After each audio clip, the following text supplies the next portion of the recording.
আমাদের ডাম্পিং আমি বলিনি আগে ডাম্পিং গ্রাউন্ডের সমস্যা, জলের সমস্যা। আমার বাবা মা 6 নম্বর ওয়ার্ডে থাকে, 3 দিন ধরে জল নেই, 2 করে জল আছে। পার্কিং এ তো বিধান মার্কেটে যাওয়া মানে প্রাণ হাতে নিয়ে যাওয়া, পার্কিং এর বিশাল সমস্যা। এগুলো তো একটা, আর এই যে সেবক মোড়ে তো নেই, ফুটপাত তো নেই, মারোয়ারিদের দোকান দিয়ে পুরো দোকান, তা এগুলো তো সমস্যা।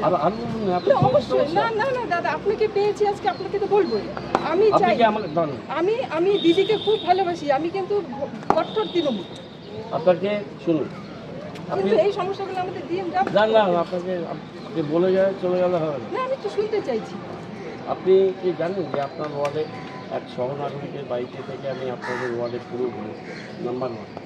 আপনি কি জানেন যে আপনাদের ওয়ার্ডে অপোজিশন কাউন্সিলর আপনি তো বলবেন, আপনি তো আমাদের একটা প্রতিনিধি, আপনি বলতেই তো এখানে আমি এমএলএ ছিলাম না, আপনাকে আমি বললাম।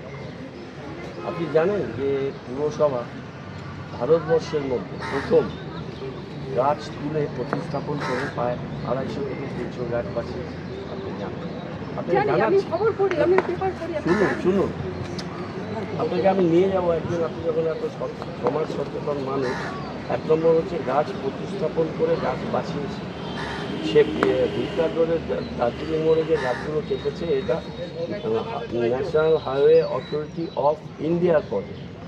এরা আমাদের সাথে কথা বলেনি, এরা অন্য এক জায়গায় একটা এনজিওকে কিছু টাকা দিয়েছে, তারা গাছ লাগানো।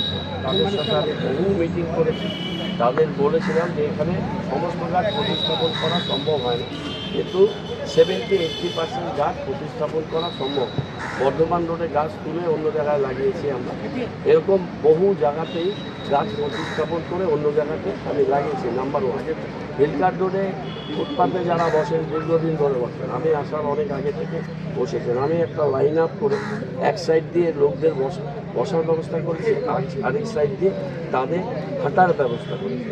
আপনার চোখে পড়লো না দিদি এই সুব্রত শিশু উদ্যান? আমি খুব দুঃখিত, এই সুব্রত শিশু উদ্যান ভেঙে পড়েছিল। সেখানে স্বপন সরকার ছিলেন সিপিআইএমের পুরপ্রধান, উনি অভিমানে শহর ছেড়ে চলে গেছে। ওনার স্ট্যাচু বসিয়েছি 26 লক্ষ টাকা দিয়ে সুন্দর করে। এখানে আমি এই কী বলে এই পার্কটা করেছি। আপনার কি এসএফ রোডে দিদি চোখে পড়েছে? দাঁড়ান, আমাকে যদি এরকম করেন আমি আর আপনার কথা বলবো না, আপনাকে ধন্যবাদ জানিয়ে চলে যাবো।